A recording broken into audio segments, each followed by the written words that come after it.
Now, living with somebody that doesn't believe in this, or you might find it a little bit tricky, is that you can build a, okay, thank you. I was going to say, do they build a golden egg? They said no. You build like a rainbow iridescent egg around you, like a womb shape. So it's like if they have any negative feelings towards certain things, then you only want to receive the beautiful same frequency level as yourself. So it almost goes through a filter.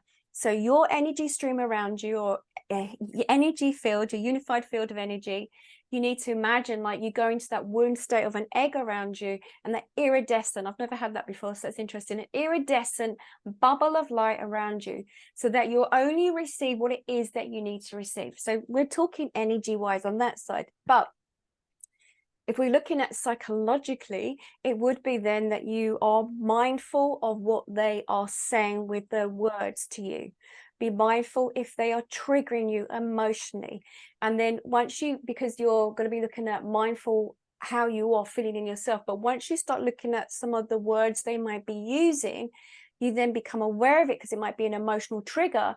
But then for you to say, this is their stuff, not mine, and hand it back to them, sort of thing. You don't need to get into an argument or say, no, this is your stuff, not mine. You don't need to do that. But internally, you need to be saying to yourself, this is their stuff, not mine. It's fine. I shall step away from it and let them deal with their stuff.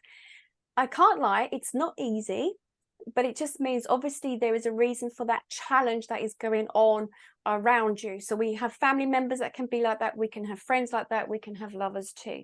But it's learning more about your energy, how it's affecting you, so that you can compensate for it. So it would be maybe not to share some of the stuff, just give them some space until they're ready and they're open to, because I think the last thing is, I mean, I was in a very long-term relationship, and every time I mentioned about certain things, it was there was a lot of put down, and then I started internalizing that, and I thought it was me, that I was going weird and wacky. And actually I realized later on it wasn't. It was very much about gaslighting and projecting their feelings onto me. So I'm not saying that's your situation, but with my own self. So I had to start building like that protective energy barrier around me. I didn't share much with them, because I knew that if I shared something with them, there'll be obstacles put in the way. When I first started my business about 8 or 9 years ago, they said, oh, you're never going to make an income out of this. This is like pocket money, whatever. And it's only when I walked away from them and they realized how much. And when I say about money for my work, it's like as a therapist and as this, and it's literally a service, an exchange, so that I can then do this, deliver more information to people.